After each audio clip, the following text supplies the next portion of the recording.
నిన్న లోక్సభలో నారీ bill pass అవ్వకపోవడం పట్ల మోదీ చాలా సీరియస్ అవుతున్నారు. ఇప్పుడు 8:30 గంటలకి ఆయన మాట్లాడతారని చెప్పేసి సమాచారం వచ్చిన దగ్గర నుంచి అన్ని పార్టీలు ప్రజలు కూడా చాలా ఉత్కంఠగా ఎదురు చూశారు. ఏం మాట్లాడబోతున్నారు, ఈ బిల్లుల గురించే మాట్లాడబోతున్నారా లేకపోతే ఇంకేదైనా విషయం మాట్లాడతారా అని చాలా ఉత్కంఠగా ఎదురు చూశారు. మొత్తం మీద ఈ బిల్లుల గురించే ఆయన మాట్లాడారు. కాంగ్రెస్ పార్టీని ఒక రకంగా శాపనార్థాలు పెట్టారని చెప్పాలి. చాలా ఘాటుగా మాట్లాడారు. ఇది ఒక భ్రూణ హత్య అని, పాపం వీళ్ళని వదిలిపెట్టదని, కుటుంబ పార్టీలు వీళ్ళు మహిళల్ని ఎదగనివ్వరని, కాంగ్రెస్ పార్టీ ఒక పరాన్న జీవి లాంటిది అంటూ కూడా ఆయన చేసినటువంటి కామెంట్స్ మనం చూసాం. సో చాలా సీరియస్గా ఉన్నారు. అండ్ ఈ పాపం ఖచ్చితంగా కాంగ్రెస్ పార్టీకి తగులుతుంది అని చెప్పి కాంగ్రెస్, డిఎంకే, టీఎంసీ, ఎస్పీ పార్టీలు చాలా దారుణంగా మహిళల్ని మోసం చేశారని, మహిళలు ఎదగడం వాళ్ళకి ఇష్టం లేదని చాలా సీరియస్గా ఆయన మాట్లాడడాన్ని మనం చూసాం. సో ఈ నిన్న మనం మాట్లాడుకున్నాం, ఆర్టీవీ సైతం ఈ అంశాన్ని ప్రస్తావించింది. 2/3 మెజార్టీ రాలేదు, బిల్లు పాస్ అవ్వలేదు. అయితే ఇక్కడ 2 రకాల క్వశ్చన్స్. ఒకటి, కొంతమంది చెప్తున్నారు అసలు ఈ బిల్లు పాస్ అవుదని తెలిసి కావాలనే పెట్టారు, ఎన్నికల్లో ఈ బిల్లును ఒక సెంటిమెంట్గా మార్చుకోవడానికి బీజేపీ ప్రయత్నం ఇది అని కొంతమంది అన్నారు. మరికొంతమంది ఏమో ఇప్పుడు ఇది ఖచ్చితంగా ఎన్నికల్లో ఇది ఒక ఎజెండాగా మారబోతోంది కాబట్టి బీజేపీ ఇవాళ ప్రత్యేకంగా మోదీ ఈ సమావేశం పెట్టి దేశ ప్రజలందరికీ ఒక మైండ్ సెట్ని రెడీ చేయడానికి ప్రయత్నిస్తున్నారు, బీజేపీ మాత్రమే నిజంగా మహిళల కోసం కష్టపడుతోందని చెప్పే ప్రయత్నం చేస్తున్నారు, మా మీద బురద జల్లుతున్నారని కాంగ్రెస్ నాయకులు అంటున్నారు. సో నిజంగా ఇప్పుడు ఏం జరగబోతోంది, ఈ బిల్లు పాస్ అవ్వదని తెలిసే బీజేపీ ఈ ప్రయత్నం చేసిందా, అండ్ చేసిన తర్వాత ఈ బిల్లు పాస్ అవ్వకపోవడం నిజంగా కాంగ్రెస్కి లేదంటే డిఎంకేకి, టీఎంసీకి, ఎస్పీకి వీళ్ళందరికీ నష్టం చేయబోతుందా ఈ పార్టీలన్నిటికీ? సో ఈ బిల్లు అనేది, మహిళా బిల్లు అనేది ఇప్పుడు ఈ ఎన్నికల్లో, ఈ 5 రాష్ట్రాల ఎన్నికల్లో చాలా కీలకం కాబోతుందా? Do you really believe Modi చేసినటువంటి ఈ కామెంట్స్ కానీ జరుగుతున్న పరిణామాలు కానీ ఎంతవరకు ఎలాంటి ప్రభావం చూపిస్తాయని మీరు అనుకుంటున్నారు? మీ అభిప్రాయాలను కూడా మాతో షేర్ చేసుకోవచ్చు, కామెంట్ చేయొచ్చు. సో ఈ అంశం గురించి మనం మాట్లాడదాం. సో ఈ అస్త్రం, నారీ శక్తి అనేటువంటి ఈ అస్త్రం ఇప్పుడు బీజేపీకి ఎలా ఉపయోగపడబోతోంది? కాంగ్రెస్కి నష్టం చేస్తుందా, లేదంటే ప్రజలకు అర్థమవుతోంది బీజేపీ ఆడుతున్న డ్రామాలని చెప్పి కాంగ్రెస్ మాట్లాడుతోంది? మరి ప్రజలు ఏం అర్థం చేసుకుంటున్నారు, ఏం అర్థం చేసుకోవాల్సిన అవసరం ఉంది? ఈ అంశాల గురించి మనం మాట్లాడదాం.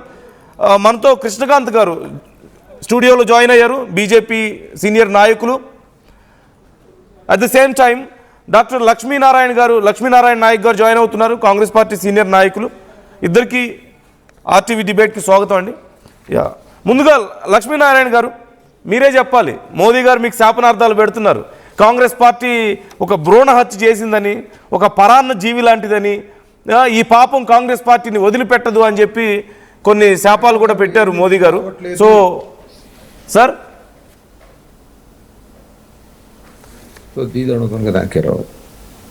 లక్ష్మీనారాయణ గారు, నా వాయిస్ వినిపిస్తుందా మీకు? లక్ష్మీనారాయణ గారు, ఐ థింక్ లక్ష్మీనారాయణ గారికి నా వాయిస్ రీచ్ అవ్వడం లేదనుకుంటా, ఒకసారి చెక్ చేయండి పీసీఆర్. ఈలోగా కృష్ణకాంత్ గారు, ఏంటి మోదీ గారు శాపాలు పెడుతున్నారు, కాంగ్రెస్కి పాపం తగులుతుంది, మిమ్మల్ని వదిలిపెట్టదు, మొత్తం మీరు నాశనం అయిపోతారని చెప్పేసి మాట్లాడుతూ మరి పరాన్న జీవులని, భ్రూణ హత్య అని చెప్పి మాట్లాడుతున్నారు. So do you really believe ప్రజలకి ఇది ఇలాగే అర్థమవుతుందంటారా? సార్ 100% ఇక్కడ మోడీ గారు శాపనార్థాలు పెడతాము లేకపోతే ఇంకోటి ఏదో చేయడం కాదు సార్, ప్రతిపక్షాలను దుమ్మెట్టిపోయడం అది కాదు అక్కడ ఉద్దేశం. అక్కడ నేను చెప్పేది ఏంటంటే, నిన్న పార్లమెంట్ సాక్షిగా it's a very dark day నిన్న.